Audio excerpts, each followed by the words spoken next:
자, 여러분 고개 드시고요. 반갑습니다. 드디어 이제 5월이 됐고 여러분들 그 오리올 핵심 요약 시간이 돌아왔습니다. 계속 지난 순환에 말씀드렸다시피 이제 5월달, 6월달을 잘 보내셔야죠. 그래서 잘 보내셔야지 문제풀이 때 이제 적응이 됩니다. 그래 문제풀이를 잘 넘겨야지 마무리가 이제 쉬워지고요. 오늘 여러분 요약집인데 요약집은 뭐 제가 보니까 이도라고 그랬는데 그 색깔 이렇게 원래 요약집 같은 거는 되게 단색으로 나오는데 검정색으로만, 근데 요거는 이렇게 이색으로 해서 돼 있고 편집도 제가 보니까 잘 된 것 같아요. 그래서 제가 원하는 대로 잘 되고, 그래서 요약집이 제가 타사에서 예전에 계속 한 게 있었는데 그거보다 훨씬 더 퀄리티 있게 잘 나온 것 같아가지고 요약집은 마음에 들고요. 내용 중에 일부 지난번에 말씀드렸다시피 몇 번 이렇게 왔다 갔다 했는데도 4번이나 교정을 보면서 이렇게 했는데도 역시 하고 나면은 꼭 이렇게 부족한 부분이 발견이 돼요. 그래서 내용이 중간에 또 개정된 게 하나가 있고 또 그다음에 약간 빠진 게 있어요. 그래가지고 제가 원하는 것 중에서, 그래서 그것도 이렇게 보완해서 다 하도록 하고, 또 추록도 정오표도 나눠드리도록 나중에 일주일 지나서 다 하도록 하겠습니다. 하여튼 내용은 어떡하나 제가 보니까 그러니까 내용은 여러분께 뭐 자신있게 보내드릴 수 있고, 요거 이제 시험장 갈 때까지 계속 보셔야 돼요. 그래서 5, 6월 과정 요거로 하고 7, 8월 달에 문제풀이 할 때도 요거 이제 요약집으로 참조해서 이제 계속 요약집으로 요약하고 또 문제 풀고 이런 식으로 계속 또 볼 거고요.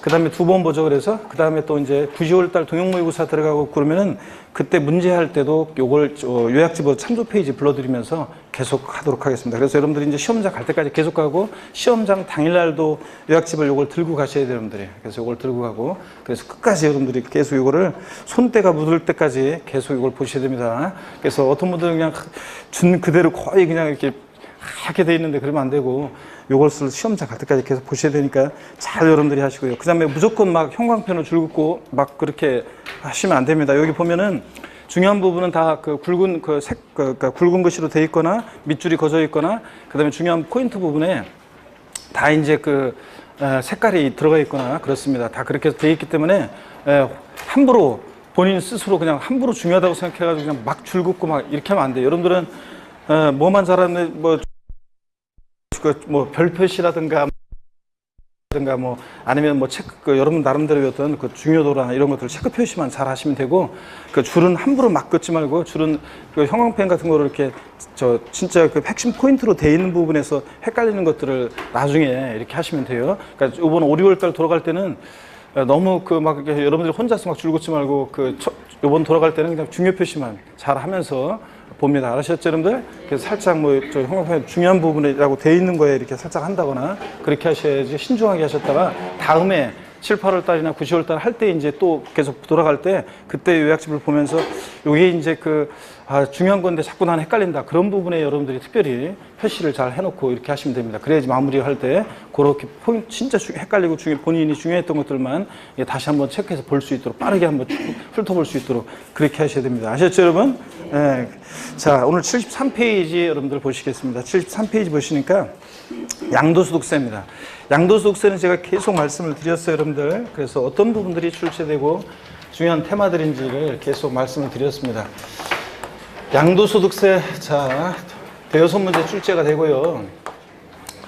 그리고 제가 3, 4월 과정까지는 우리 시험에서 중요한 세금들, 우리 부동산 세법이고, 부동산 취득할 때, 보유할 때, 양도할 때 내는 세금들, 이걸 중심으로 출제가 되고, 취득할 때 내는 취득세, 등록면허세, 보유 시 부과되는 재산세, 종부세, 팔 때는 양도소득세 하면서 중요 세금들 소개해드렸고, 또 출제 비중 막 말씀드리고 그랬었잖아요.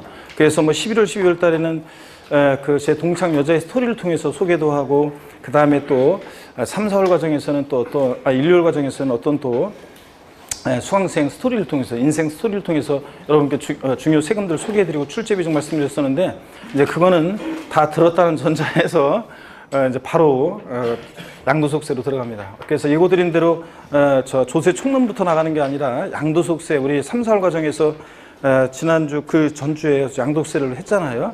그래서 요걸 이제 이론을 받고, 그 다음에 이제 기본서를 받고, 그 다음에 요번에 이제 요약집으로 양도세를 집중적으로 요번에 이제 천천히 다시 한번 이제 보게 됩니다. 그래서 양도세를 집중적으로 여러분들이 이제 확실하게 지금 5월달 처음 시작하면서 잡기 바랍니다. 그래서 양도세 보고 이제 다시 조세 총론, 그 다음에 취득세, 그 다음에 등록면허세, 재산세, 종합부동산세로 갑니다. 종합부동산세는 맨 마지막에 보는 이유는 종부세 할 때 정도 되면 6월 말 정도 되면 파상분위기로 가는데 6월 말 종합부동산세는 그동안 3, 4월 과정까지로 해가지고 다 그 중요한 내용들을 다 배웠어요. 그래서 그 더 이상 뭐 배울 게 거의 없을 정도로. 근데 취득세라든가 그 다음에 재산세 일부라든가 그 다음에 양도소득세에서는 뭐 아직 조금 이제 제가 강의하지 않은 부분이 있잖아요. 자, 그런 것들을 이제 배우게 되고요. 그런데 종부세는 다 배웠어요. 그렇기 때문에 종합부동산세가 맨 마지막에 하도록 하겠습니다. 자, 그래서 양도소득세 대여섯 문제 출제되는데, 자, 양도소득세 어떤 것을 양도했을 때 부과될 것이냐. 과세대상 작년에 문제 나왔죠.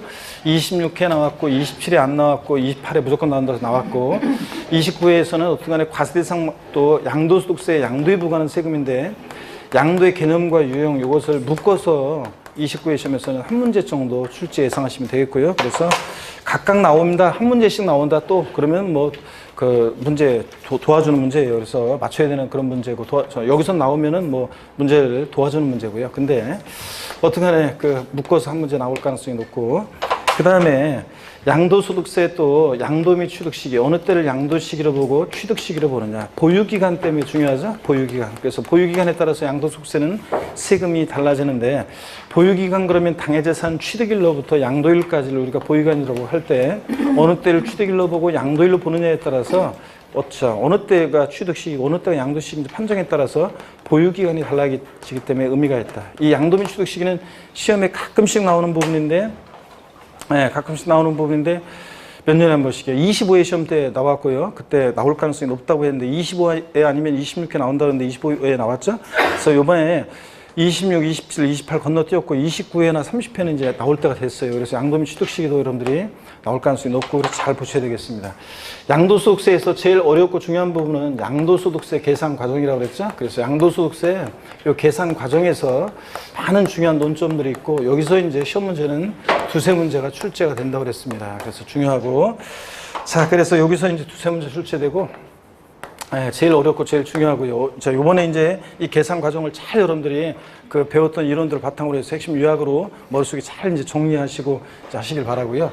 그 다음에 양도소득세 이제 세금 계산했으면 되죠. 납세지를 어디로 하고 또 납세 절차, 양도소득세 신고 납부하는 세금인데 예정 신고 납부, 확정 신고 납부가 있는데 시험에 무조건 나옵니다. 그래서 무조건 나오는 부분이고, 그 다음에 양도소득세 어느 경우에 비과세 되느냐, 비과세, 양도소득세 비과세는 시험에 매년은 아니지만 거의 매년 자주 나오는데 작년에 건너뛰었기 때문에 올해는 시험에 무조건 나온다고 여러분 생각하시면 됩니다. 그래서 이런 것들을 테마로 해서 양도세 대여섯 문제가 출제가 되고 있습니다. 자, 출제될 것이고요. 73페이지 여러분 봅니다. 양도소득세. 우리 양도소득세는 소득세법에 열거된 소득의 한 종류죠, 여러분들. 그래서 소득세 총설적인 얘기 몇 가지 보고 양도소득세로 들어갑니다. 먼저 01번 소득세 총설입니다. 자, 고개 한번 드시고요. 이제 드디어 목운동부터. 자, 73페이지 한번 보겠습니다. 양도소득세, 소득세 총설인데, 소득세는 자연 개인의 소득이라고 하셔야죠. 뭐 당연히 법인이 소득 발생하면 법인세로 과세하고요. 수익세, 소득세는 그 실현된 그 소득, 그 수익에 부과하는 세금입니다. 줄긋지 마세요. 이런 것들 그냥 참고적으로 보는 거지. 벌써부터. 진짜 막 읽기만 하면 줄긋는 분들이 많아가지고 이런 거 줄긋으면 의미가 없잖아요, 여러분들. 나중에 시험장 하기 전에 우리가 시험장 하기 전에 막판 시험 두 달이 제일 중요하고, 시험장 가기 전에 한 열흘 그때 이제 전 과목 한 번씩 다 돌려 한나절에 이걸 한번 세법 같은 것은 예를 들어서 아침에 잡았다 그러면 예를 들면 그 한나절에 이거를 점심 오후까지는 이걸 점심 때까지는 이걸 한 번에 쫙 훑어봐야 되는데, 그러려면 다 줄고 있으면 되겠습니까, 여러분? 그래서 확실히 포인트만 이렇게 눈으로 쫙 보면서 포인트만 눈에 찍으면서 넘겨야 되기 때문에 여러분들 자, 줄긋지 마시고요. 개인주의 과세합니다. 소득세. 그래서 3번 그래서 소득세는 개인 단위로 과세합니다. 부부도 따로따로, 그죠? 부부 소득 합산 과세하지 않습니다. 소득세는 부부도 자 각각 개인 단위로 개인주의 과세합니다. 또 신고 납부하는 세금이고요. 열거주의 과세합니다. 법에 열거된 소득에 대해서만 과세를 합니다. 실질 과세는 즉 나왔는데 우리 11월, 12월 여러분 처음 만났을 때부터 제가 계속 강조한 것이 이 실질과세 원칙 있잖아요. 이게 직접적으로 실질과세 원칙을 국세기본법, 지방세기본법에 나와 있는 이 실질과세 원칙을 물어보지는 않는다고 그랬습니다. 다만 이 실질과세 원칙을 잘 이해하고 있으면 우리 부동산 세법은 많은 내용들을 이해할 수 있게 되잖아요. 그래서 실질과세 원칙 강조드렸고, 먼저 귀속의 실질이요. 자, 실질 권리자하고 명의자가 있는데 그 일치하는 게 일반적인데 일치하지 않을 때 실질 권리자와 그 다음에 명의자가 일치하지 않아요. 그러면 세금은 누구한테 부과할 것이냐. 자, 우리 귀속의 실질. 그래서 명의와 상관없이 세금의 귀속을 실질적으로 해라. 그래서 실질 권리자, 실질 소유자에게 세금을 귀속시키기 때문에 세금, 납세 의무의 실질 귀속 이렇게 얘기합니다. 그래서 명의와 상관없이 누구한테 세금을 부과하라? 실질 소유자에게 부과하라. 이런 거. 내용의 실질, 내용도 실질적으로 보고 부과하라. 그래서 사실주의 과세요. 아유, 여러 번 우리가 봤습니다. 실질주의, 사실주의 과세는 등기되지 않아도, 등록되지 않아도, 허가받지 않아도 과세가 된다는 거죠. 그래서 우리 주요 부동산 세금들은 등록면허세 빼놓고는 주요 부동산 세금들은 사실주의 과세하니까 등기되지 않아도 과세가 되고, 등록되지 않은 것도 토지나 등록되지 않은 그런 것들도 대상이 되고, 또 허가 여부와 관계없이 무허가 건축물 취득할 때, 보유할 때, 양도할 때 대상이 된다고 그랬습니다. 그렇죠, 여러분들? 그 다음에 현황부과 원칙이요. 자, 취득일이나 등록일 또는 과세기준일 또 양도일 이런 날 봤더니 공부상 현황과 실제 사실상 현황이 다를 때 세금은 무엇에 따라서? 사실상 현황에 따라 부과하라. 이게 실질과세 원칙이고요. 현황부과 원칙이고요. 오피스텔에 얘가 나왔는데 상업용으로 건축을 허가를 받았다 하더라도 사실상 주거용으로 생각하면 얘는 뭐야? 주택으로 봅니다. 자, 그래서 이게 현황부가 원칙입니다. 공부와 상관없이요. 자, 거래 내용의 실질이요. 거래 내용도 실질적으로 보고 부과하라. 배우자 또는 직계전 비속간에 양도를 한다. 자다 말고 남편이 부인 깨워가지고 뭐 3억에 사는 아파트인데 5억이 되는데 당신이니까 내 특별히 3억 2천만 원에 팔려고 하는데 살래 고마워 매매계약서 쓰고 그래봤자, 그죠? 자, 부모 자식 간에 매매하고 그래도 겉모습은 양도지만 거래 내용을 실질적으로 들여다봐. 거래 내용을 실질적으로 들여다보니까 대가관계 인정할 수 없으니까 원칙적으로 증여하는 것으로 뭐 한다? 추정합니다. 그래서 증여세가 원칙적으로 부과됩니다. 다만 추정이니까 반대 증거 있으면 깨질 수 있죠. 대가관계 있다는 것이 명백히 입증되는 경우에는 배우자 직계민속간의 양도도 양도로 보는 경우도 있다. 자, 그래서 배우자 또는 직계민속간의 양도는 항상 양도소득세가 과세되지 아니한다. OX예요. X입니다. 자, 넘어갑니다. 그래서 줄 긋을 게 없었어요. 지금 73페이지는 그냥 당연히 지금 정도 되면 그렇구나 이렇게 하고 이해하고 넘어가야지. 자, 74페이지 봅니다. 소득세는 일정한 기간을 단위로 과세하죠, 여러분들. 그 과세 기간이 있습니다. 그럴 때 소득세 과세 기간은 원칙적으로 1월 1일부터 12월 31일까지 1년으로 합니다. 나는 소득세 과세 기간을 3월 1일부터 2월 28일까지로 할 거다. 이런 거 된다, 안 된다? 안 됩니다. 납세문자가 임의로 설정할 수 없고, 또 소득세는 12월 31일 과세 기간이 끝나는 날, 소득세는 이 끝나는 때 소득세를 전부 다 합산할 수 있게 되니까 이때 소득세 납부할 의무가 추상적으로 성립하는 납세의무 성립 시기가 된다. 이런 것들을 우리가 예전에 조세 총론에서 배웠습니다. 그 다음에 그래서 박스 안에 보니까 동그라미 1번 납세의무자가 임의로 설정할 수 없고, 또 소득세는 과세기간 중에 사업을 개시하거나 3월 달에 사업을 개시하거나 9월 달에 파업하거나 그런다 할지라도 소득세 과세기간은 1월 1일부터 언제까지? 12월 31일까지로 합니다.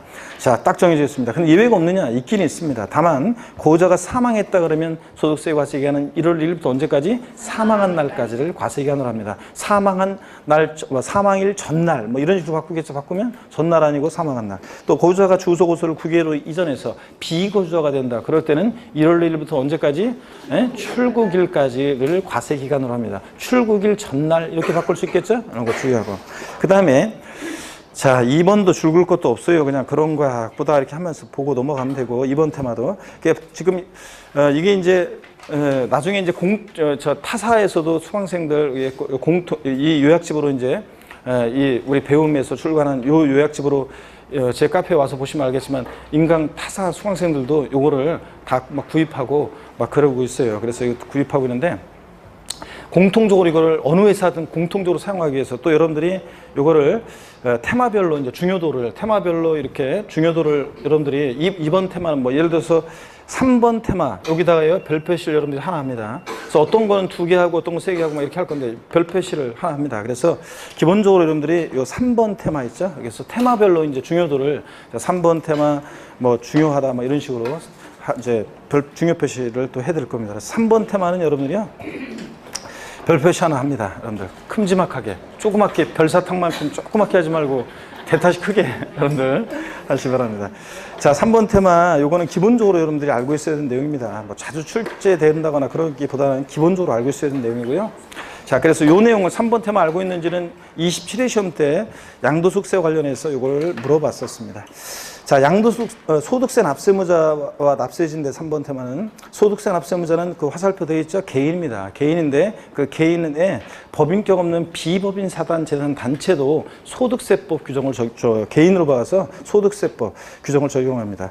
자, 어떤 간에 포함해서 거주자와 비거주자로 이 개인을 나눕니다. 그래서 거주자와 비거주자로 나눠서 납세무의 범위를 달리하고 있습니다. 그럴 때 거주자다 그러면 무제한 납세무 무슨 얘기냐면 자, 거주자는 납세무의 범위에 제한이 없기 때문에 무제한 납세무가 있다는데 의의를 보시니까 국적이나 외국 영주권 취득 여부 관계없죠. 그래서 뭐 대한민국 국적을 갖고 있든 또 외국 국적을 갖고 있든 자, 거주자나 비거주자나 판단은 주소 고소를 가지고 판단하죠. 그래서 국내 주소가 있다. 자, 우리나라 국내 주소가 있으면 거주자고 주소가 없더라도 183일 이상 거소를 두고 있다 그러면 요 거주자로 봅니다.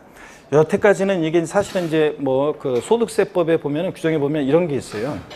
그냥 듣기만 하셔도 되는데 여태까지는 소득세 과세 기간이요. 이 과세 기간 동안 그러니까 이 과세 기간이면 소득세 과세 기간은 1과세 기간이 1년이니까 이 과세 기간은 그러면 2년이요. 2년의 기간 중에 이제 183일 이상 거소가 있었어야 돼요. 거소가 자 있는 그런 거였었는데 이게 사실 올해 개정이 돼가지고 1과세 기간 중에 183일 이상 거소둔 자로 이게 바뀌었어요. 왜 이렇게 바뀌었냐면 이렇게 함으로 인해서요. 우리 그 제외 동포들이 우리나라에 투자하는 것을 좀 더 유치하는데 이렇게 유치를 쉽게 하기 위해서 이렇게 바꿨어요. 왜냐하면 여러분 거주자의 기준은 이제 보면 알겠지만 거주자의 기준을 강화하면은 거주자의 기준을 거주자의 기준을 넓게 이 사람도 거주자 되고 저 사람도 거주자. 웬만하면 재미동포도 만약에 거주자가 되는 이런 식으로 해버리면 거주자가 되면 세금을 더 내야 돼요, 여러분들. 세금을 세금을 낼 수 있는 양도소득세도 그렇고 막 세금을 낼 수 있는 어떤 여러 가지 그런 게 되기 때문에 세금을 가급적이면 안 내고 이렇게 안 낼 수 있도록 해주면 외국 동포들이 우리나라한테 투자할 수 있겠죠? 그래서 거주자의 판정을 좀 이렇게 이제 좀 엄격하게 해가지고 거주자가 웬만하면 좀 안 되도록 외국 동포들이 안 되도록 하는 이런 식으로 바뀌었어요. 그래서 2과세 기간 중에 183일 이상 거소둔 자였는데 이게 1과세 기간으로 사실 바뀌었거든요. 요거는 뭐 소득세에 관한 뭐 좀 깊은 내용이라 그냥 취지만 한번 듣고 그냥 가시면 되겠습니다. 그래서 1과세 기간을 말합니다. 하여튼 183일 이상 거소둔 자입니다. 어떤 거네 적지는 않으셔도 되고 한번 듣고 가시고요. 그 다음에 비거주자는 거주자가 아닌 자고요. 국내 주소가 없거나 183일 이상 거소두지 아니한 개인을 말하고요. 과세소득의 범위, 대상소득의 범위. 거주자다 그러면 항상 싸이를 떠올리셔야죠. 그래서 국내 주소나 국내 소득뿐만 아니라 또 국외소득까지도 모두 과세합니다. 그래서 과세 범위가 제한이 없으니까 무제한 납세무가 있다고 하고 다만 근데 그냥 소득세가 아니라 국외 소지하는 자산에 대한 양도소득세 납세무자는요. 그냥 거주 아니고 양도연지 몇 년 이상? 5년 이상. 포인트로 딱 돼 있죠? 3년으로 바꿔서 시험에 한 몇 번 나왔습니다. 3년 아니고 몇 년? 5년 이상 주소 거소둔 자에 한해서만 국외 소지하는 자산에 대한 양도소득세 납세무가 있습니다. 4년 주소 거소둔 자도 안 되고요. 그 다음에 비거주자들이면 국내 원천소득만 납세무가 있습니다. 그래서 마돈나를 떠올리시라고 했죠. 팝가수 마돈나 비거주합니다. 자, 우리나라 국내에서 발생한 소득만 납세무가 있지. 마돈나가 국외에서 뭐 미국이나 일본에서 발생한 소득 우리하고 뭔 관계가 있어요, 여러분? 그래서 국내 소득만 납세무 있다. 그래서 과세 범위가 국내로 제한되니까 제한 납세무가 있다 이렇게 얘기합니다. 납세지를 보시면 거주자다 그러면 거주의 주소지 관할 세무서입니다. 주소지 없다 그러면 거소지 관할 세무서를 납세지로 합니다. 그래서 부동산 소재지 아니라는 거. 자, 근데 비거주자다 그러면 주소 고소지로 갈 수 없으니까 국내 비거주자가 사업장이 있으면 사업장 소재, 사업장이 2개 이상이면 주된 국내 사업장 소재지로 하고, 그 다음에 사업장이 없다 그러면 국내 원천 소득이 발생하는 장소로 갑니다. 자, 이렇게 해서 거주자일 때 납세지는 당연히 어디라고요? 주소지라는 거예요, 여러분들. 그 다음에 그 표 아래에 화살표 다만 해당 과세기간 종료일 10년 전부터 국내의 주소나 거소를 둔 기간의 합계가 5년 이하인 외국인 거주자. 자, 지난 우리에게 4월 달에 과정에서 제가 설명드린 것이 요 외국인 거주자를 누구로 예를 들었냐면 제가 미녀들의 수다에 나왔던 따루, 자밀라, 에바 중에서 제가 제일 좋아했던, 수업을 잘 들었는지 한번 물어봐야 되겠네요. 제가 제일 좋아했던 외국인 미녀는 누구라고 그랬습니까? 예? 그렇지. 자밀라하고 따루 좋아했었는데, 따루를 제가 왜 좋아했다고 그랬습니까? 핀란드 출신이어가지고 좋다고 그랬죠. 제가 고등학교 때 핀란드 출신애하고 3년 동안 펜팔하면서 제가 저희 어머니가 그 고3 때 그 편지만 안 숨겨놨으면 제가 지금 여기 있지 않고 이 자리에 있지 않고 저는 지금 북유럽의 어느 소도시에서 금발 미녀와 그 다음에 그 금발의 애들을 낳아가지고 지금 살고 있을 건데, 그죠? 그럴 건데 괜히 말이야 저희 부모님 때문에 인생이 완전히 뒤바뀌어가지고 꼬여가지고 지금 여기서 강의하고 있습니다. 자, 그렇지 않았으면 제가 여기 없을 건데. 자, 어떡간에 그 외국인 거주자요, 과세대상 소득 중에서 국외에서 발생한 소득, 원칙적으로 뭐 자밀라나 따루나 에바가 에바는 한국 사람하고 결혼했으니까 이제 저 한국인이구나 빼고, 예를 들어서 자밀라가 우즈베키스탄에서 소득이 발생했을 때 우리하고 원칙적으로 뭔 관계가 있어요? 그렇지만 이런 소득이요, 국내에서 지급되거나 국내로 송금된 그런 소득에 대해서만 과세한다는 거, 요거 여러분들 이렇게 보시고요, 한번. 자, 그 다음에 한번 보겠습니다. 04번 테마입니다. 거주자 및 비거주자 전환식이요. 자, 거주자에서 비거주자로 되는 경우가 있고요, 비거주자에서 거주자가 되는 경우가 있는데, 여기 이제 4번 테마는 또 편하게 보시면 돼요. 별표시 할 건 아니고요. 요거는 그 시험에서 이제 요게 뭐 한 번도 출제된 적은 없어요. 요거에 근데 몇 년 전에 소득세법 통칙 내용이었다가 3년 전에 요게 그 소득세법 시행령 규정으로 들어왔어요. 그래가지고 이걸 한번 유의 있게 좀 보자는 건데요. 국내에, 자 보세요. 비거주자가 거주하러 되는 경우 왼쪽을 봅니다. 국내에 주소를 둔 날이에요. 국내에 비거주자가 우리나라 국내 주소를 뒀다? 그러면 거주자로 봅니다. 주소 둔 때부터.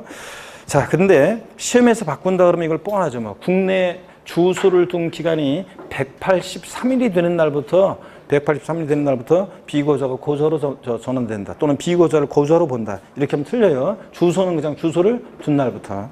그 다음에 법령에 따라 국내에 주소를 가지거나 국내에 주소가 있는 것으로 보는 사유가 발생한 날 비거주자 거주자로 전환되고요.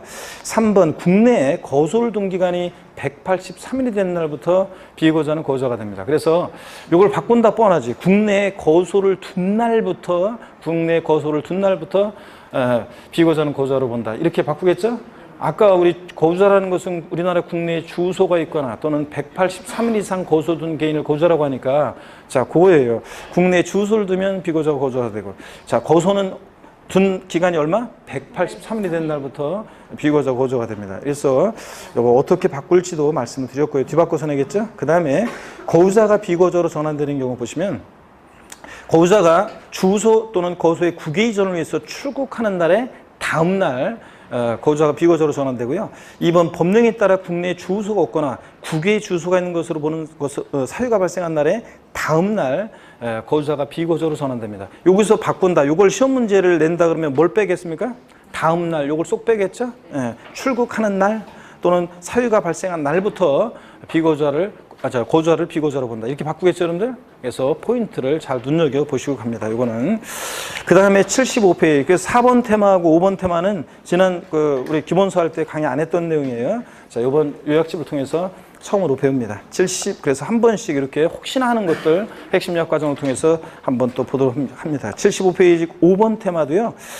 별표시까지 할 건 아니고, 여러분들이 이제 모의고사 같은 거 보다 보면 이제 이런 것들, 여기 5번 테마에 대한 것들이 가끔씩 지문에 등장하는 것을 보게 되는데, 혹시나 해서 한번 보는 거예요, 이것도. 자, 봅니다. 소득세 납세무의 범위. 1번 공동소유 등의 경우입니다. 1번에 양도소득 있는 고유자가 자산을 공유 또는 합의하는 경우에 그 지분 비례에서 분배됐거나 분배될 소득 금액에 따라 각 고유자별로 그 소득 금액을 계산해서 당해 고유자별로 납세금을 진다. 소득세는 개인주의 과세하니까요. 자, 그래서 시험에서 나온다 그러면 어떻게 바꿀 수 있냐면 박스 안에요. 소득세법상 고유자가 자산을 공유 합의하거나 공동사업을 경영하는 경우에는 각 고유자가 연대 납세금을 진다. 이렇게 바꿉니다. 아니고 연대 납세금이 있다 없다? 없고 각 고유자별로 각각 계산해서 각각 고유자별로 납세금을 줍니다. 아셨죠 여러분? 요거. 그 다음에 동그라미 2번 내용이 1번에 관한 규정이 있었어요. 2번에 관한 것이 이제 요번에 2018년도 신설된 규정인데요. 의미는 같아요. 공동으로 소유한 자산에 대한 양도소득 금액을 계산하는 경우에 해당 자산을 공동으로 소유하는 각 고유자가 납세금을 진다. 그래서 결론은 하여튼 각각 계산해서 각각 납부함을 지는 거지 연대 납세금이 있다 없다? 없다. 바꾼다면 뻔하지 이걸 연대 납세금이 있다고 바꾸겠죠? 연대 납세금을 진다고? 연대 납세금 없다는 거 꼭 알아둡니다. 그 다음에 2번 상속의 경우요. 피상속인의 소득금액에 대해서 과세하는 경우에 그 상속인이 납세금을 진다. 여러분 세금 낼 게 있는데 안 내고 죽으면 그대로 끝나는 거 아니라고 그랬죠? 납세금은 소멸하지 않고 납세의무자의 사망에 의해서 소멸하지 않고 피상속인이 내셔야 되는 소득세는 누구한테로? 상속인에게로 승계돼서 상속인이 그 세금 납부할 의무를 지게 됩니다. 동그라미 2번. 자, 그럴 때 물론 여기는 제가 이제 법령에는 있지만 제가 뭐 다양한 거라 생각해 놓은 게 어떤 거 이거예요. 그럴 때 상속인은요. 그러면 상속받은 게 없을 때는요. 부모님이 빚만 잔뜩 남겨놓고 돌아가셨을 때는 어떻게 하나요? 그런데 상속인은 피상속인의 소득세 납부할 의무가 있긴 있지만 자기가 상속받은 재산 한도 내에서 납부할 의무가 있습니다. 그런 거지 뭐 상속받은 재산 하나도 없다? 그러면 저 세금 낼 게 없는 거 납부할 의무가 있어요 없어요? 없는 거지 뭐. 그래서 자 빚만 남겨놓고 돌아가시면 상속 포기하면 돼요. 그리고 또 여러분들 그 그냥 개인적인 법률 상식으로 알려드리면 부모님이 재산도만큼 남겨놓으셨고 빚은 근데 더 크게 남겨놓고 돌아가셨어요. 그럴 때는 이제 한정승이라고 그래가지고 한정승이라고 해서 상속받은 재산은 한도 내에서만 납부할 의무를 지는 거예요. 자, 그 책임만 지면 됩니다. 자, 그러니까 요것도 똑같습니다. 상속받은 재산 한도 내에서만 납부할 의무를 집니다. 동그라미 2번입니다. 피상속인의 양도소득 금액에 대한 소득세를 상속인에게 과세할 것은 이를 상속인의 양도소득 금액에 대한 소득세 어떻게 한다? 구분해서 계산합니다. 요거 구분하여 돼 있는데 당연히 여기가 포인트죠. 바꾼다면 여긴 뭘 바꾸겠습니까? 요 부분을 바꿀 수 있겠죠. 구분하여 자 이거 계산한다는데 이것을 바꾼다는 뻔하지 뭐 합산하여, 통합하여 또는 합산하여 이렇게 바꾸겠죠? 합산하여가 아니라 구분하여 자 계산합니다. 그래서 합산하여 계산해야 한다. 이렇게 바꾸겠죠? 아니고 자 구분해서 당연하죠 여러분들 돌아가신 분의 세금 납부할 의무를 상속인이 지게 되는데 상속인이 발생한 소득과 돌아가신 분의 소득 금액을 왜 합산해서 계산해요? 당연히 소득세는 개인주의 과세하는데 그러니까 자 피상속인의 소득 금액과 상속인의 소득 금액 어떻게 한다? 구분해서 계산합니다. 당연한 게. 그렇죠 여러분들? 네. 그 다음에 6번 테마입니다. 양도소득세 특징 및 소득세 과세 방식입니다. 자 보시면 이것도 뭐 기본적으로 이렇게 나오는 저기 한 거라 6번 테마는 뭐 꼭 별표시를 해야 된다는 건 아니지만 하나 정도 자 하시고요. 한번 보겠습니다. 양도세 특징입니다. 자, 양도소득세는 뭐 국세고요. 또 유통 과정에서 부과하죠. 취득한다 소유권 오고 양도한다 가죠. 그래서 유통 과정에서 부과되는 세금이고 또 그다음에 사업성 없이 비경상적, 비반복적 양도에 과세합니다. 자, 양도소득세는 사업성을 가지고 양도하면 사업소득이고 사업성 없이 팔면은 뭐고요? 양도소득이고요. 사업성 여부에 따라서 양도소득과 사업소득을 구별합니다. 또 법에 열거된 대상만 과세합니다. 열거주의 과세하고 신고 납부하고 세율구조는 차등 비례세율과 초과 누진세율 정되고요. 비누죠? 비례세율, 누진세율 다 정되고 그 다음에 분할 납부 허용됩니다. 근데 물납은 어떻게 됐다? 폐지됐다는 거. 물납은 아무리 꼬셔도 먹으면 안 돼요. 양도세는 물납할 수 없습니다. 소득세 과세 방식이요. 소득세 과세 방식은 크게는 세분화하면 세 가지가 있는데 제가 한 가지 분리 과세 방식이라는 건 생략했고요. 종합 과세 방식은 소득세는 종합소득에 해당되는 소득을 그 종류에 관계없이 이자, 배당, 사업, 근로, 연금, 기타 소득 종합소득이 6가지가 있는데 그 소득 종류에 관계없이 일정한 기간 1월 1일부터 12월 30일까지 단위로 해서 전부 다 합산해서 과세하는 종합과세 방식을 기본으로 합니다. 여러분이 뭐 저 이자 소득도 있고 또 사업 소득도 발생했고 근로소득도 있고 그러면 합산해서 과세합니다. 분류과세요. 다른 소득과 합산하지 않고 각각 어떻게 한다? 별도로 구분해서 과세합니다. 양도소득은 분류과세, 퇴직소득과 양도소득이 분류과세 방식 채택하고 있죠, 여러분. 그래서 퇴직소득과 양도소득은 다른 소득과 합산하지 않고 별도로 구분해서 과세하는데, 그래서 맨 마지막에 결론, 시험 문제 나오는 건 이런 식으로 나오죠. 양도소득에 대한 과세 표준은 종합소득, 퇴직소득에 대한 과세품과 어떻게 한다? 따로 구분해서 과세합니다. 여러분이 부동산 팔았어요. 양도소득세 계산할 때 여러분의 근로소득이나 사업소득하고 양도소득을 합산해서 소득세 계산해요? 아닙니다. 따로 구분해서 과세합니다. 그래서 포함하여, 포함하여 이런 식으로 바꾸겠죠? 포함하여, 합산하여 이러면 또 틀립니다. 양도소득만 따로 어떻게 한다? 구분해서 과세합니다. 넘어갑니다. 이렇게 해서 지금까지는 슬슬 워밍업이었고요. 자, 76페이지 이제 본격적으로 양도소득세 이제 들어갑니다. 양도세 과세 대상인데 별표시를 07번 테마 별표시를 2개 합니다.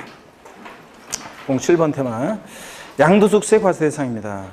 자, 작년에 나와서 올해 뭐 출제 가능성이 높다기보다는 양도의 개념 유형과 묶어서 이제 나올 때 또 지문에 또 나올 수 있게 한두 줄 나올 수 있기 때문에 과세 대상은 당연히 상식처럼 여러분이 알고 있어야 됩니다. 어떤 것을 양도했을 때 양도세가 부과될 것이냐 한번 보겠습니다. 자, 76페이지 봅니다. 양도세 대상인데요. 자, 토지 건물 대상입니다. 우리가 건축물 이렇게 하지 않는 이유는 지방세에서 취득세나 재산세 대상 그러면 토지 건축물, 건축물에는 건물과 독립한 시설물, 엘리베이터, 골프 연습장 같은 레저 시설 같은 그런 시설물도 원래 포함되어 있는데 건축물에는. 근데 그죠? 그래서 우리가 건축물 그러면 지방세에서 건축물 그러면 이게 이제 건축물의 범위라고 하면요. 건축물 그러면 건축물은 이렇게 건물과 그다음에 여기에 시설물 있죠. 건물과 독립한 시설물을 우리가 포함해서 우리가 건축물 이러는 거예요. 근데 양도소득세에서는 왜 건물이라고 하냐면 건물과 독립한 시설물은 원칙적으로 대상이 아니고, 자, 그렇기 때문에 건물에 부속된 시설물은 대상이 되는데, 근데 건물과 독립한 시설물은 대상이 아니기 때문에 양도소득세에서 뭐라고 한다? 건물 이렇게 얘기합니다. 건축물이라고 하지 않고. 자, 그러면 보시면은요. 그래서 건물에 부속된 시설물이나 구축물은 포함하는데 건물과 독립한 시설물이나 구축물은 어떻게 한다? 제외되고요. 자, 편하게 한번 보고 가시고. 중요한 것은 이제 이 부동산에 관한 권리 3번 기타 자산이 중요하죠. 자, 그래서 부동산에 관한 일정한 권리도 양도세 대상이 되는데 양가로 1번에 보니까 지상권, 전세권, 등기된 부동산 임차권 대상입니다. 그래서 얘네들을 우리가 흔히 용익물권이라고 하는데 특히 지상권, 전세권은요. 물론 부동산 임차권은 채권이고요. 그래서 지상권, 전세권은 자, 등기와 무관하게 대상이 됩니다. 미등기 지상권, 미등기 전세권 대상이 된다 안 된다? 된다는 거. 자, 근데 용익물권, 지상권, 전세권, 용익물권이라고 하는데 지역권은 대상이 된다 안 된다? 안 된다는 거. X라고 딱 돼 있죠, 여러분들? 자, 여러분들이 필기했던 내용들이 이렇게 딱 정리가 돼서 되어 있잖아요, 여러분들. 그 다음에 부동산 임차권은 채권이기 때문에 반드시 등기된 것만 대상이지 미등기 부동산 임차권 대상이 된다 안 된다? 안 된다는 거. X 돼 있죠? 자, 그 다음에 점포 임차권이요. 자, 당구장 운영하는 임차인이 당구장을 어떤 당구다이, 당구공, 당구큐 때 컴퓨터, 또 단골 손님 이런 시설과 함께 또 내가 읽어놓은 단골 손님, 그 당구장에 출입하는 그 손님들 내가 잘 관리하고 말상대해주고 당구도 같이 쳐주고 그래가지고 관리해놓은 그 단골 손님하고 이런 것들을 제가 권리금을 받고 다른 임차인에게 넘길 때 제가 지금 열거한 것 중에서 부동산에 관한 게 있어요, 없어요? 없잖아요. 단골 손님, 그 다음에 컴퓨터, 당구다이, 당구공, 당구기도 없잖아요. 그래서 점포임차권 같은 이런 것들은 부동산에 관한 권리가 아니기 때문에 얘는 기타 소득세 대상입니다. 그래서 점포임차권은 부동산에 관한 권리가 아니고 기타 소득세 대상이니까 양도세 대상이 아닙니다. 그 다음에 동그라미 5번 어업권, 광업권, 저작권, 상표권 등 일체 무체재산권이요. 자, 나중에 이제 비교도의 특강 같은 거 할 때 이제 하겠지만 어업권이나 광업권은 취득세 대상은 되는데 양도세 대상은 아닙니다. 양도소득세는 일체 무체재산권, 저작권, 출판권, 특허권, 상표권, 어업권, 광업권 등 대상이 된다 안 된다? 안 된다는 거 꼭 알아두시고요. 자, 이렇게 해서 얘네들 반드시 여러분들이 알고 있어야죠. 대상이 되는 것과 안 되는 거. 양가로 2번이요. 부동산을 취득할 수 있는 권리요. 부동산 취득 시기가 도래하기 전에 당해 부동산을 취득할 수 있는 권리 상태를 말하는데, 자, 그 동그라미 1번부터 4번까지 그 예를 정확히 알고 계셔야 되겠습니다. 동그라미 1번이요. 건물이 완성되는 때 그 건물과 이에 따른 토지를 취득할 수 있는 권리. 그래가지고 시험에서는 이렇게 나오기도 하고, 또 시험에서는 또 예가 나오기도 합니다. 아파트 상권권이라든가 분양권이라든가 조합원 입주권이요. 재개발 재건축 조합원의 입주권이나 이런 것들은 갖고 있으면 나중에 본계약 체결해서 그 아파트 완공되면 취득할 수 있게 되잖아요. 그 건물이 완성되는 때 건물과 이에 딸린 토지를 취득할 수 있게 되죠. 자, 그래서 대상이 된다. 토지 상환채권, 주택 상환채권, 발행 기간은 중요하지 않고요. 지자체나 한국토지주택공사 같은 이런 데서 발행하는 토지 상환채권, 주택 상환채권 갖고 있으면 나중에 토지로 주택으로 바꿔주기 때문에 부동산을 취득할 수 있는 권리가 됩니다. 그래서 토지 상환채권, 주택 상환채권 대상입니다. 근데 국민주택채권 같은 거예요. 근데 국민주택채권이라든가 국민주택채권이나 또 토지개발채권 같은 이런 것들은 백날 갖고 있어도 국민주택으로 바꿔준다, 안 바꿔준다? 안 바꿔주니까 이런 것들은 자, 부동산을 취득할 수 있는 권리가 아닙니다. 그래서 양도세 대상이 아니라는 거. 그래서 국민주택채권이나 토지개발채권은 대상이 아닙니다, 여러분들. 토지상환채권, 주택상환채권, 상환이란 말 듣는 채권이지. 자, 그 다음에 이건 아니고, 그 다음에 부동산 매매계약을 4번 보세요. 부동산 매매계약을 체결한 자가 계약금만 지급한 상태에서 양도하는 권리, 이런 것도 대상이 된다고 그랬습니다. 그래서 제가 요거 적는데 뭐 이렇게 오래 걸리고 그냥 국민주택채권, 토지개발채권 X 해놓으시면 되는데, 자, 부동산 매매계약을 체결한 자가 계약금만 지급한 상태에서 양도하는 권리. 그래서 어떤 자, 주부 수강생이 물어봤다고 그랬잖아요. 시동생 명의로 아파트 분양계약 체결하면서 계약금을 치르는데요. 근데 잔금 치르기 전에 애들 아빠 명의를 바꾸려고 하는데요. 어떤 세금이 문제되나요? 자, 어떤 세금이 문제된다고 그랬습니까? 자, 갑은 부동산을 취득할 수 있는 권리를 양도했다고 본다고 그랬죠? 부동산을 취득할 수 있는 권리를 양도했다고 본다고 그랬습니다. 자, 부동산 매매계약 체결하면서 계약금을 치렀다. 계약금을 치른 자가 치르지 우선적으로 그 계약을 완성시켜서 나중에 그 부동산을 취득할 수 있는 권리, 지위가 있다고 봐요. 그래서 부동산 매매계약을 체결한 자가 계약금만 지급한 상태에서 취득시기 도래하기 전에, 즉 잔금 청산일 전에, 자, 취득시기 도래하기 전에 이걸 양도하는 권리, 이것도 대상이 된다는 것 같은. 부동산 매매계약을 체결한 자가 계약금만 지급한 상태에서 양도하는 권리, 이런 것도 대상이 된다. 그 다음에 자, 3번 기타 자산도 또 중요하죠. 자, 골프회원권, 콘도회원권, 헬스클럽 회원권 같은 명칭 불문하고 특정 시설물 이용 및 회원권이에요. 명칭 불문하고 이용권 회원권 대상이 됩니다. 골프회원권, 뭐 콘도미니엄 회원권, 헬스클럽 회원권 같은 거. 여러분 동네에 있는 헬스클럽 회원권도 대상이 된다고 그랬죠. 명칭 불문하고. 또 가로안의 내용이 작년 시험에 지문에 나왔었는데, 회원권적 성격이 내포된 주식. 자, 포함 무슨 얘기냐? 자, 이 주식을 보유함으로 인해서 회원들이 누릴 수 있는 지위를 누리게 될 때, 흔히 우리가 주주회원권이라고도 하는데, 주주회원권이라고 하는데, 이 회원권적 성격이 들어있는 이런 주식은 대상이 됩니다. 그래서 제가 친구한테 뭐 골프장 법인의 대표인 친구가 있는데, 뻥으로 그렇다고 그랬죠? 진짜 있으면 제가 얼마나 좋겠습니까? 내가 그 친구가 오더니 저한테 우리 골프장 법인의 주식을 좀 살래? 그래가지고 그래 좋다. 내가 니네 골프장 법인의 주식을 갖고 있던 것만큼은 회원들이 누릴 수 있는 지위를 누리게 해줘라. 그래서 주식을 보유함으로 그 회원처럼 그 회원권의 어떤 그 권리를 행사하게 되면 그런 회원권적 성격이 드는 주식도 대상이 된다는 거 포함이고요. 다 이제 그 2번하고 3번은 반드시 다 중요 표시해놓고 체크하셔야 됩니다. 양가로 2번입니다. 사업용 고정자산. 자, 토지, 건물, 부동산에 관한 권리를 말합니다. 사업용 고정자산과 함께 양도하는 영업권이에요. 그래서 영업권도 양도세 대상이 될 수 있는데 그냥 영업권은 아니고 어떤 것과 함께 사업용, 반드시 고정자산과 함께 양도하는 영업권 대상입니다. 시험에서는 토지와 함께 양도하는 영업권, 뭐 작년 시험에도 나왔지만 건물과 함께 양도하는 영업권, 또는 부동산에 관한 권리와 함께 양도하는 영업권, 이렇게 나오기도 합니다. 그래서 사업용 고정자산과 함께 양도하는 영업권, 이렇게 지문에 나오기도 하고, 또는 토지와 함께 양도하는, 또는 건물과 함께 양도하는, 또는 부동산에 관한 권리와 함께 양도하는 영업권, 이런 것도 대상이 된다는 거. 화살표 보니까요. 이 영어권에는요, 영어권을 별도로 평가하지 않았으나 사회통념상 자산에 포함돼서 함께 양도된 것으로 인정되는 영어권과 행정관청으로부터 인가, 허가, 면허 등을 받음으로써 얻는 경제적 이익을 포함해서 이런 영어권 대상입니다. 자, 박스 안에 별 표시되어 있죠? 영어권은 반드시 사업용 고정상과 함께 양도해야지. 자, 사업용 고정상과 분리되어 영어권만 단독 양도했을 때는 대상이 아닙니다. 기타 소득세 대상입니다, 여러분. 그래서 반드시 영어권은 사업용 고정상과 함께 양도해야 한다는 거. 그 다음에 양가로 3번과 4번은 우리 이제 기본서를 보면 자세하게 요건이 나와 있는데, 길게 나와 있는데, 특정한 법인 주식도 기타 자산으로서 양도세 대상이 되는데, 이 특정 법인 주식, 기타 자산이 되는 특정 법인 주식은 요건이요. 자, 50%, 첫 번째 50%는 그냥 잘 듣기만 하셔도 돼요. 안 적어도. 50%는 어떤 거냐면, 이 법인의 전체 자산 전체 총가액 중에서 부동산이나 부동산에 관한 권리가 차지하는 비율이 50%를 넘어요. 그러면 이 법인은 부동산을 좀 많이 갖고 있는 법이네요. 이 법인의 자산에서 부동산이 50%를 넘으니까 이런 법인에 있어서 주주 1인과 그와 친족관계 등 특수관계인자 주식을 합쳤더니 얘네들이 50% 넘게 주식을 갖고 있어요. 주식 많이 갖고 있는 애들이죠.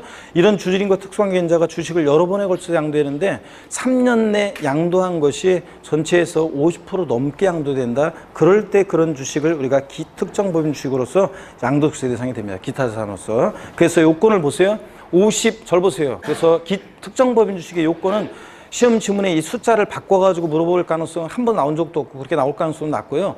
혹시라도 그냥 지문에 봤더니 이런 게 나오면 이게 기타 자산으로서 양도세 대상이 드는 주식이구나. 요것만 아시면 되는데 요건이 어떤 거냐면 50, 50, 3년 내 50 이렇게 리듬을 타면서 또 특수업종 영위하는 어떤 특수업종이냐면 또 들어보세요. 어떤 특수업종이냐면 스키장, 골프장, 휴양, 콘도 같은 거 영위하는 법이네요. 여러분, 주로 부동산 관련 관광 레저 업종이네요. 그잖아요. 스키장, 골프장, 휴양, 콘도. 자, 부동산 관련 관광 레저 업종이다. 이런 특수업종을 영위하는 부동산 과다 보유 법인의 주식이요. 얼마나 부동산을 과다하게 보유하고 있냐. 이 법인의 전체 자산 총가액 중에서 부동산이나 부동산에 관한 권리가 차지한 비율이 80%를 넘어요. 와우, 엄청 많이 보유하고 있죠? 자, 그렇지. 스키장 법인이나 골프장 법인이나 휴양 콘도미니엄 법인에서 그 법인은 부동산 빼면 자산이 뭐 있겠습니까, 여러분들? 그러니까 이런 법인은 하여튼 단 한 주를 매각하더라도 대상이 돼요. 그래서 특정 법인 주식은 3년 내 50% 넘게 양도될 때 그 주식이 대상이 되는데, 자, 특수업종 영위하는 부동산 과다 보유 법인 주식은 단 한 주를 매각해도 대상이 됩니다. 절 보세요. 자, 기타 자산으로서 양도소득세 대상이 되는 이 특정한 법인 주식 두 가지 요건은 50, 50, 3년 내 50, 80% 단 한 주. 제스처도 똑같이 에브리바디요. 자, 기타 자산으로서 양도세 대상이 되는 주식 두 가지 어떻게 외운다? 50, 50, 3년 내 50, 80% 단 한 주요. 안 하는 분들은 아이고, 시험장에서 이렇게 평상시에 수업 시간에 계속 했던 이런 것들이 딱 몸에 딱 배어 있어야지. 우리가 여러분이요, 여러분들이 어려서 배웠던 그 지식 있잖아요. 초등학교 때 봤던 책이 내용이 생각이 나요, 안 나요? 안 나잖아요. 여러분들 배웠던 지식들이 난다고요, 여러분들이?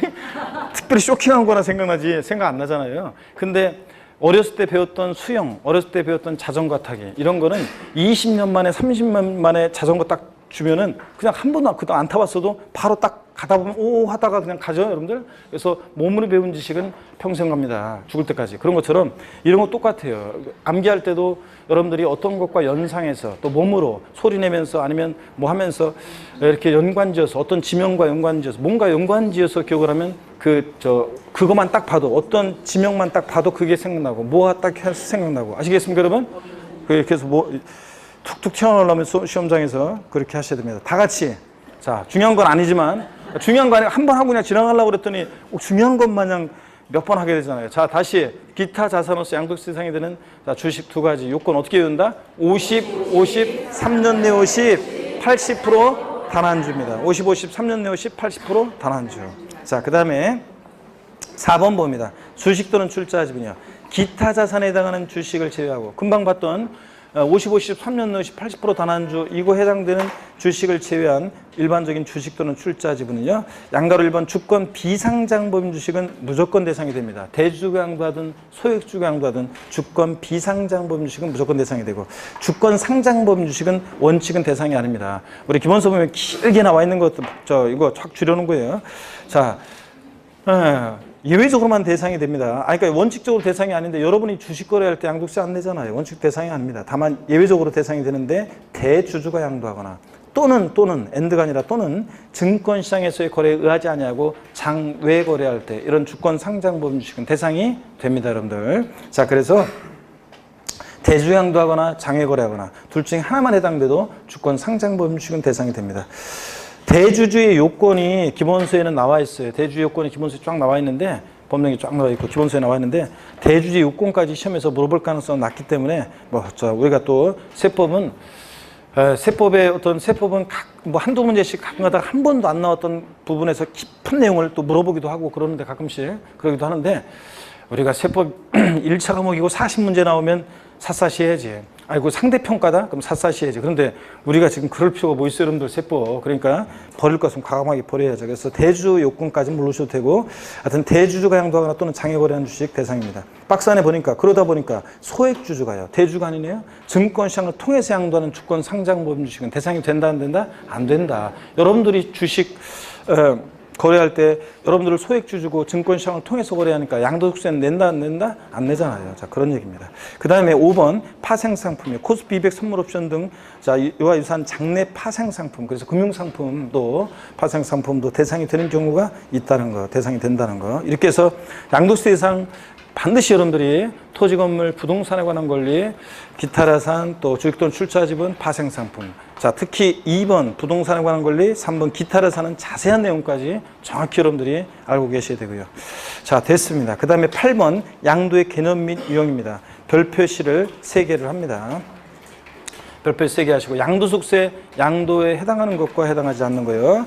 양도가 뭐냐? 양도에 해당하는 거 해당하지 않는 거. 이걸 이제 보도록 합니다. 자, 8번 테마 별표 3개고 잠시 쉬었다가 집중적으로 보도록 하겠습니다.